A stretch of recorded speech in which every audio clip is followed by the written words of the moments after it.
All right. Well, I am so excited to share with you guys traps to avoid for solopreneurs. Welcome. I am, let me make sure that I'm clicking here. Here we go. I am Melissa Teague. I'm one of the account specialists here at Goodshuffle Pro. I am a wife and a mother of two, and I was an event professional just like you. Fun fact, I owned a rental company called Simply Chic Event Rentals. I started out of my garage in 2015 and then sold the business in 2020. And after that, I wanted to start a new chapter in life. And I saw an opening at Goodshuffle Pro. And so I jumped on board as the account specialist to help other event professionals like you guys. So I'm excited to share today my top 5 traps to avoid as a solopreneur. Number 5, not having inventory organized. Make sure you have your storage and systems in place. When we started out at Simply Chic, I started out in my garage and I quickly realized that I needed more space fast. My husband would bring in a newly stained wooden arch and lay it on a white sweetheart couch, and it would stain it. And then I would have scratches on picture frames and have all of these problems that I didn't have time to deal with. So we quickly needed to figure out our next steps, and that was finding a warehouse location. I quickly found a storage unit that fit our needs, which allowed me to continue adding more inventory to our business, and it solved that problem, but it created a whole new problem. And that problem was that I needed to track how I was organizing our inventory. So I found out that Goodshuffle Pro had a great way to track this. I used the custom attributes feature and I created custom attributes for each inventory item to show where the location was and how I stored it and so on. Number 4, underpricing your inventory and services. This was a huge one. I made this mistake really early on. When I started out, I thought it was the best to just price everything really cheap, underprice my competitors. This made me really busy, but it brought on a ton of headaches. I was able to, the pricing, the inventory and fees such as deliveries was very crucial in maximizing my revenue and my time. I heard in a breakout session yesterday on this user summit, I heard Brenton from Endless Events Group say this is that you can always make more money, but you can never get back your time. And this was so important for me as a mom of 2 kids who owned her business. This was so true. I had to get better at valuing my time, my inventory, and delivery services more effectively.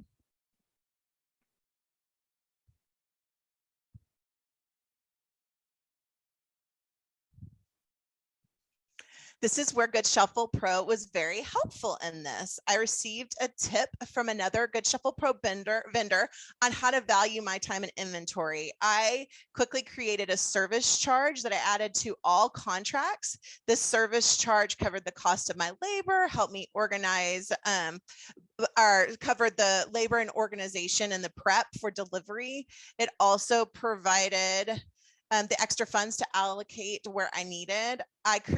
What I would do is I'd create a template in Goodshuffle Pro, and I'd already have this.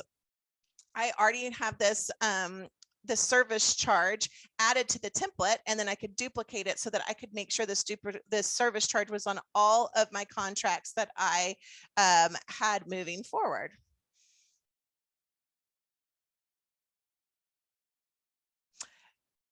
Let's see. Next. I also would look at my inventory dashboard. This would allow me to see my inventory dashboard, and I could see what categories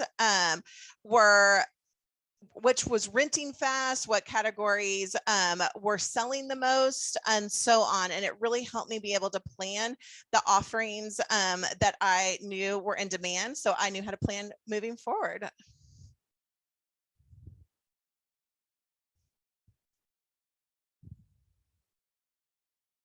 Number 3, not hiring help. Spending my time focusing on what I was good at. This took me way too long to realize. My company started taking off, and it wasn't realistic to juggle 25 separate orders in one weekend without help. So we hired a few contractors that helped prep and pull orders. I also found a local delivery company that I outsourced. Most importantly, I hired an accountant. This allowed me to spend time focusing on the things I enjoyed, like selling and marketing my inventory.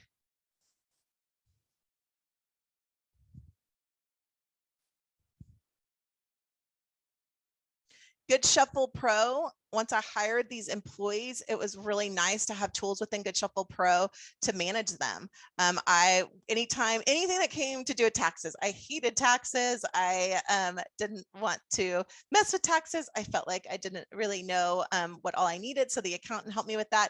I was able to go straight to Goodshuffle Pro, pull up a report and send it over to them. I even added the QuickBooks integration and was able to have my accountant log into my QuickBooks and see all where we were at all times with my orders that were going directly into QuickBooks. I also used the task feature. I had a few employees once we grew, and the task feature allowed me to go on and the task feature allowed me to create tasks for each employee, and they would know what they needed to do for the day, if they needed to clean a few chairs or if they needed to load the truck, and so on.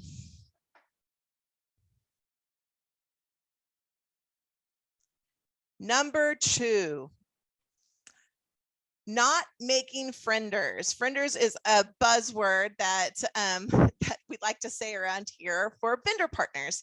Early on, I had a local competitor approach me on how we could work together. She helped me understand the importance of making a friender. This was a huge turning point in my business. It allowed me to offer more inventory for clients that I can essentially subrent out from her.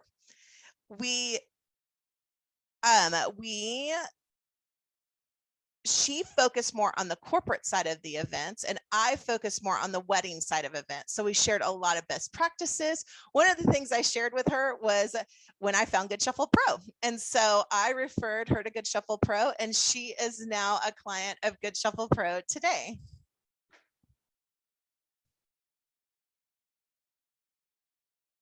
Goodshuffle Pro has a great way to track subrentals within the system. So we both actually use this feature, which made it really easy when we had our weekly sync to go over what our needs were, to see what we needed to subrental, and to pull those reports so that we kept on task.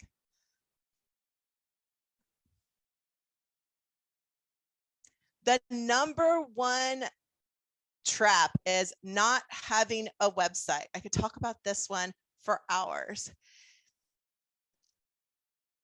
I learned early on that my clients wanted transparency, connection, and clarity of how the rental process worked.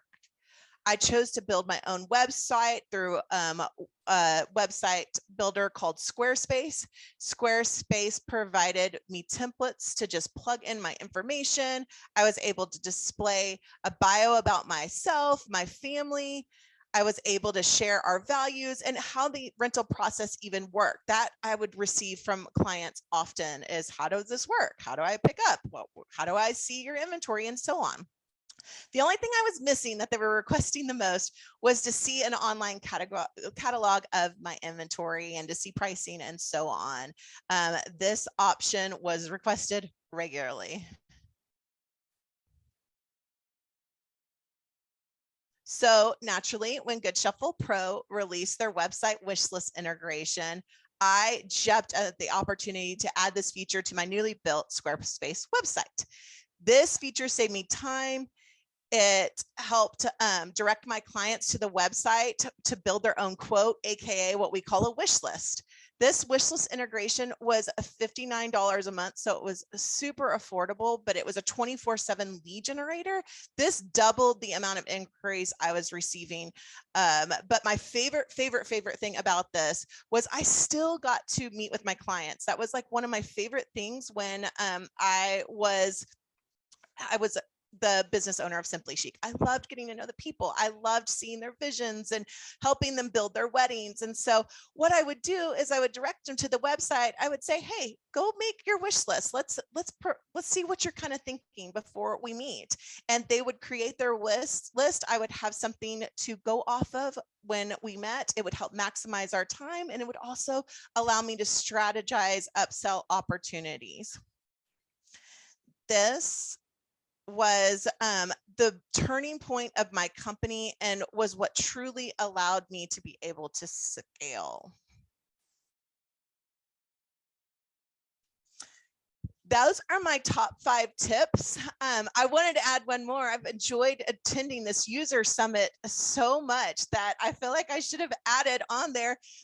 Make sure you always attend the user summits. They've been so insightful. I can see the benefit that our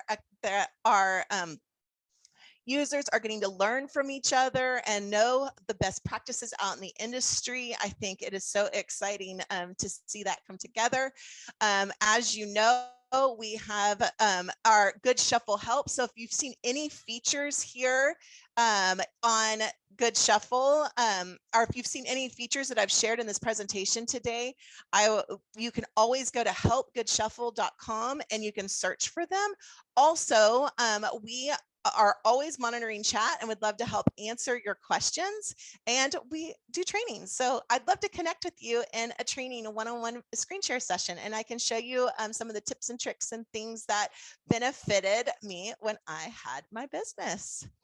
Let's see, we've got some extra time. So I'm going to open it up for questions. I will look in the chat bubble. Does anyone have any questions today about any of the traps that I shared? This is a great opportunity for everyone to ask Melissa questions. She has such a unique perspective. She has been through all of it. She went through starting a business, she went through growing a business, she went through selling a business, and now she's also obviously on the tech side. So she has pretty much all the perspectives you could imagine for your questions here. So go ahead and shoot any of those questions in the Q&A bubble and we can walk through those with Melissa. Ooh, this is a good one. So somebody's asking about using the fulfillment tab. And I remember Melissa confessing to me that she didn't use the fulfillment tab when she first started, but it sounds like they're just using it for using kind of the open and closed statuses. Can you talk about things like when internal notes, when digital pull sheets are helpful for teams of all sizes, Melissa? Sure. We did find that using those internal notes really helped the team know not to forget something. So when you were using the fulfillment tab and they were pulling the orders, one of the breakout sessions talked a lot about this. Like there were so many times we forgot dollies or forgot to bring a tape or something that was really important. I just always made sure as the business grew to put that stuff into the system so that it was added to the fulfillment tab. Internal notes, cleaning chairs, making sure things were wiped down and so on were also huge. And then making sure to have notes on those fulfillment orders so that the team always knew where it was at.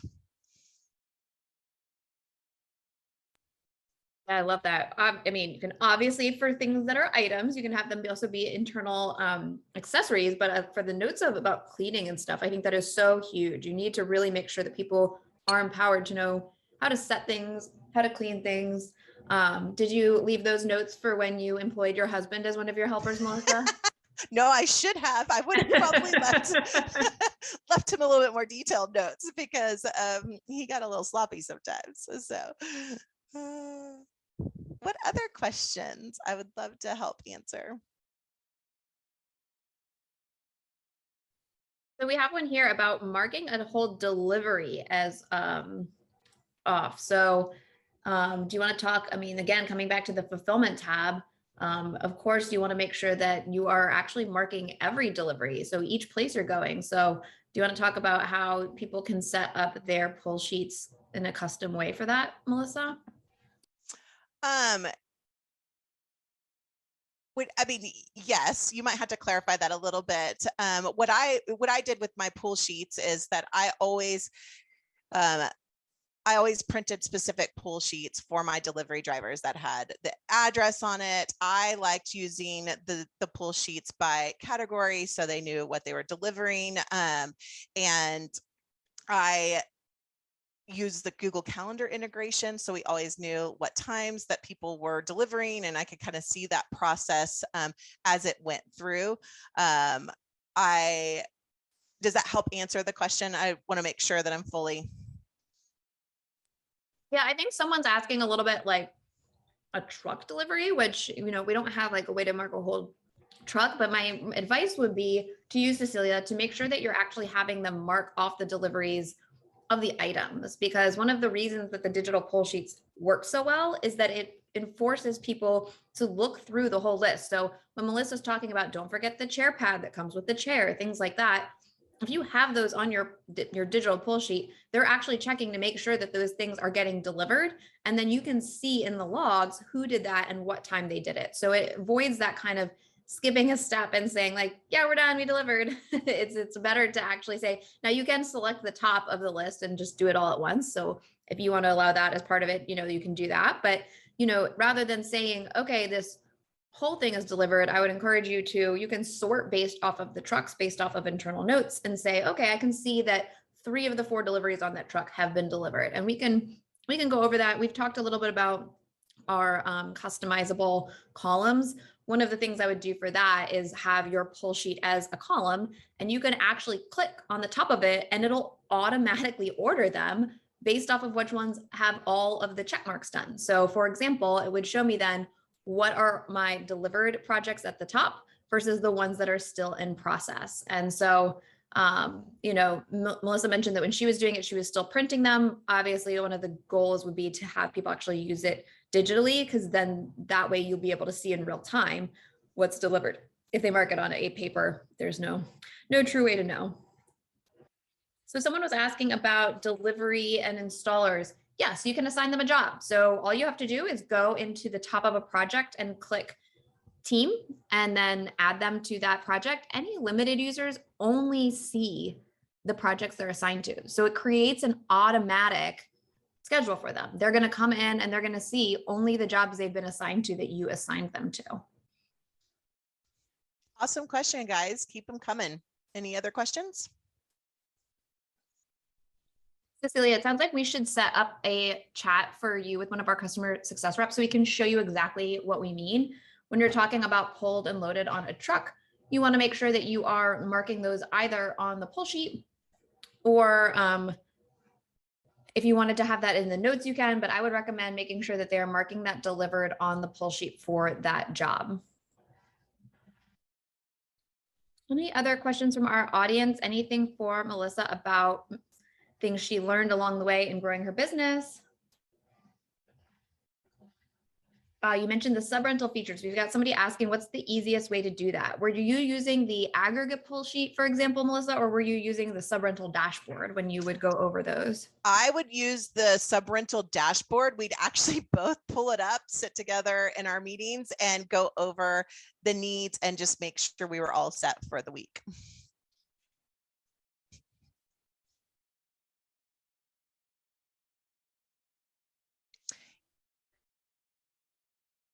Let's see that. I see a question. Is it on the main dashboard? If you are on the main dashboard and you scroll down to the very bottom, you will see the sub-rental section on that page. You can also see them on your project list. So I'm going to drop some help articles here. How you can filter your project list to see which ones include sub-rentals is a great one. And I will add some other helpful help articles from help.goodshuffle.com. I love that. I love that. I'm glad I was able to show you one of the many amazing features. Yes, scroll down on all the things. Make sure you click on all the things. I always tell people you're not going to break anything. People also tell me all the time that they didn't realize how many settings there are on a project basis. So people will set their overall account settings in their account settings, but they don't realize that even if you say, oh, I'm going to allow credit cards, but I don't want to have this one person pay credit card, you can turn that off for just that project. Or, oh, I really don't, I don't really like when my sales lead shows on my contracts, because for the most part it's just me, but oh, maybe I want to show it on this one because it's going to be my part-time contractor planner who's going to work with this client. There are so many things you can change on a one-off basis, and I can't tell you how many times someone has gone, oh, I never clicked through everything under the little gear icon. And I say, well, why wouldn't you? It's not going to change anything. It's just changing the settings on that project. Build a fake project and click each of those things and go to the client preview. And then you can get to explore all of the awesome opportunities that exist. I think a lot of people just haven't, sat down. It's a great over lunch activity or over coffee activity, or you're waiting for someone to come to your showroom and they're late. Just click around a little bit. You might be surprised some of the stuff that's in there that really allows you to have more control and customization. Absolutely. Any other questions? Looks like that's it. Melissa, thank you so much for this wonderful share. We're going to go ahead and close down this room early and give people a little bit of a break before our very much awaited topic of tackling the labor shortage by training and retaining rock stars. We've talked a lot about staff today, and so it is time for us to address that on a panel. But thanks again to Melissa. What a wonderful share. Thanks for letting folks leapfrog some of the things you learned along the way and get that awesome leg up. Thanks, Karen. Thanks for having me.